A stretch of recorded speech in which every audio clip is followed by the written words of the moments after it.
সেই সমস্ত বীর শহীদদেরকে আমরা গভীর শ্রদ্ধা বর্ষণ করি, দোয়া করি আল্লাহ পাক তাদের সকলকে জান্নাতের আলা মাকাম দান করুন। সম্মানিত উলামায়ে কেরাম, আমরা সকলেই জানি আমরা একটি ব্যানারে কাজ করি। আমাদের মাকসাদ বাংলাদেশের কোনো রাষ্ট্রপতি হওয়া নয়, আমাদের মাকসাদ প্রধানমন্ত্রী হওয়া নয়, আমাদের কোনো মাকসাদ মন্ত্রী মিনিস্টার হওয়া নয়। আমাদের একমাত্র মাকসাদ আল্লাহর জমিনে যেন আল্লাহর দ্বীন কায়েম হয়, সেজন্য যথাসম্ভব আমরা চেষ্টা এবং মেহনত করব। কথা ঠিক কিনা? এই লক্ষ্যে বাংলাদেশের অসংখ্য উলামায়ে কেরাম বিভিন্নভাবে কাজ করছেন। আজকে তারই মধ্যে বাংলাদেশ খেলাফত মজলিস অন্যতম একটি সংগঠন, যেই সংগঠনের রাহবার শুধু ইলমি লাইনে নয়, আধ্যাত্মিক লাইনেও যার অগাধ মেহনত ছিল, দ্বীনের প্রত্যেকটা কাজের মধ্যে যার পরিশ্রম ছিল, তিনি ছিলেন শাইখুল হাদিস আল্লামা আজিজুল হক রাহমাতুল্লাহ আলাইহি, যিনি ইলমি ময়দানে যেমন যোগ্যতার স্বাক্ষর রেখেছেন, রাজনীতির ময়দানেও তিনি সেরকম যোগ্যতার স্বাক্ষর রেখেছেন। আল্লাহ তাআলা আমাদেরকে তৌফিক দিয়েছেন এরকম একজন যোগ্য মানুষের হাতে গড়া প্রাণপ্রিয় একটি সংগঠন বাংলাদেশ খেলাফত মজলিসের সাথে সম্পৃক্ত হয়ে দ্বীন কায়েমের এই মেহনতের সাথে আমরা যুক্ত হতে পেরেছি। এজন্য শুকরিয়া আদায় করি আলহামদুলিল্লাহ।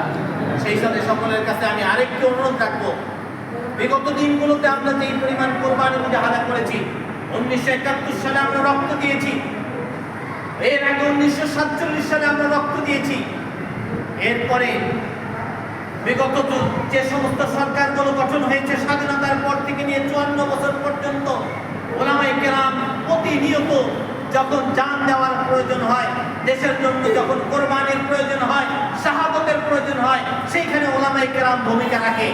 সর্বশেষ 2021 সালের মোদী বিরোধী আন্দোলনে উলামায়ে কেরাম রক্ত দিয়েছে।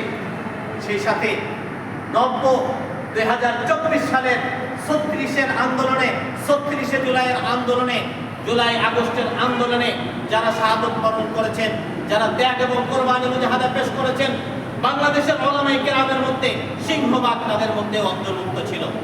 প্রায় 100-এর অধিক হাফেজ আলেম এখানে শাহাদত বরণ করেছেন।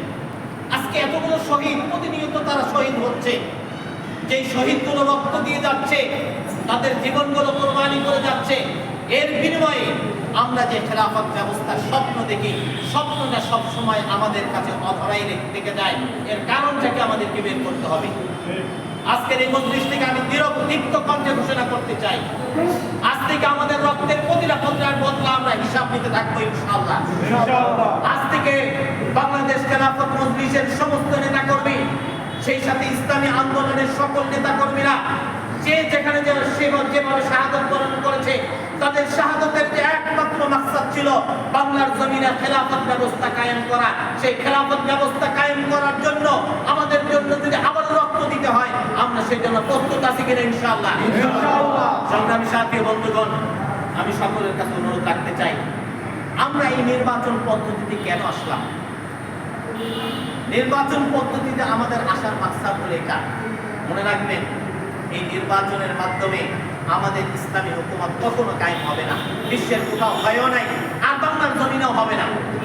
কিন্তু আমরা চাই আমাদের কিছু প্রতিনিধি যদি জাতীয় পর্যায়ে, ওই পর্যায়ে সংসদে যে যদি সঠিক মতো কথা বলতে না পারে, আমাদের দুঃখ বেদনাগুলো যদি বলতে না পারে, আমাদেরকে বিগত দিনগুলোতে দেশ থেকে, সমাজ থেকে, রাষ্ট্র থেকে যেরকম দূরে রাখা হয়েছে, সামনের জিন্দেগিতেও আমাদেরকে আরো দূরেই ঠেলে দেওয়া হবে।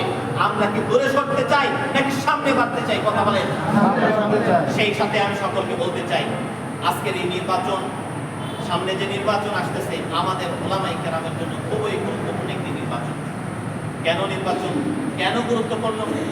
সকলে মনে রাখবেন, দেখেন বিগত 16 বছর পর্যন্ত আমরা যে জালেমের জুলুমের শিকার ছিলাম, মনে রাখবেন সেই জালেমের খালাতো ভাই এখন সদা সর্বদা বিরাজমান।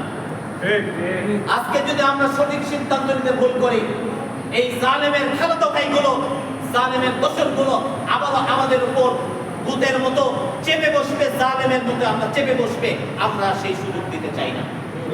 এই জন্য আমাদেরকে এই নির্বাচনে ভূমিকা রাখতে হবে।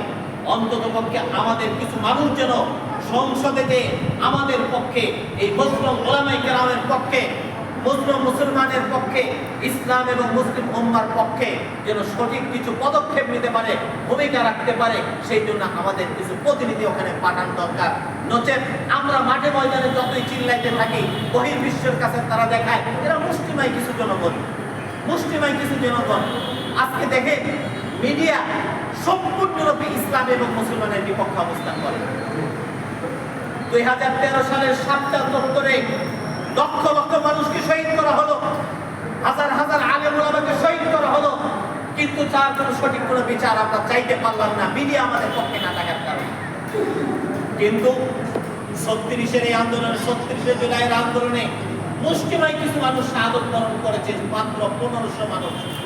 তার চাইতে অধিক সংখ্যক মানুষ শাহাদত বরণ করেছে শাপলা চত্বরে, কিন্তু সেই রক্তের প্রতিটা প্রতিটা বদলার হিসাব আমরা নিতে পারি নাই, আমরা সেই সময় সঠিক ভূমিকা রাখতে পারি নাই। এই জন্য ভাই, আজকে যদি আমরা এভাবে চুপ করে বসে থাকি, আমরা যদি নির্বাচনকে মনে করি যে না আমি তো মাদ্রাসা নিয়ে আসি, নির্বাচনে গেলে আমার মাদ্রাসা, আমার মসজিদের, আমার মাদ্রাসার কমিটি, আমার মসজিদের কমিটি আমাকে কি করবে না, কাজ করতে দিবে না, আমাকে মাদ্রাসা থেকে বের করে দেবে। আমি বলতে চাই, আমার দিন বড় না আমার মসজিদের খেতাবাতটা বড়? কি বলেন সবাই? আমার মসজিদ বড়, আমার মেম্বার বড়, আমার মাদ্রাসার মুক্তামিমি বড়, নাকি দিন সবচাইতে বড়? দিনের প্রয়োজনে যদি আমার জীবনটা দিতে হয়, আমরা তো মসজিদের মেম্বারে বয়ান করি, দিনের প্রয়োজনে যদি আমার জীবন দিতে হয়, আমি সেই জীবন দেওয়ার জন্য প্রস্তুত। অথচ দিনের প্রয়োজনে আমার যদি ইমাম আমি ছাড়তে হয়, আমি সেটা ছাড়ার জন্য প্রস্তুত।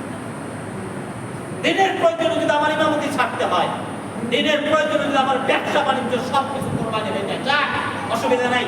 সাহাবায়ে কেরাম দিনের প্রয়োজনে মক্কা থেকে সবকিছু ত্যাগ করে, সবকিছু ছেড়ে দিয়ে একমাত্র আল্লাহ এবং আল্লাহ রাসূলকে সাথে নিয়ে তারা কি করেছে? মদিনায় চলে গেছে। আমরা যদি সেই পরিমাণ কোরবানি যদি আদায় করতে না পারি, মনে রাখবেন আমাদের সময়টা সামনে খুব কঠিন অবস্থা আছে। সারা বিশ্বব্যাপী একটি জাগরণ সৃষ্টি হয়েছে। এই জাগরণের মধ্যে আলহামদুলিল্লাহ বাংলার তাওহীদি জনতা, আলেম ওলামা, দিনদার ভাইদের একটি নব্য জাগরণ শুরু হয়েছে। এই জাগরণের মধ্যেই আমাদেরকে কাজ করতে হবে। বাংলার জমিনটা যেন আল্লাহ তাআলা খেলাফত ব্যবস্থার জন্য কবুল করেন, সঠিক ইসলামী মানহাজে খেলাফত আলামী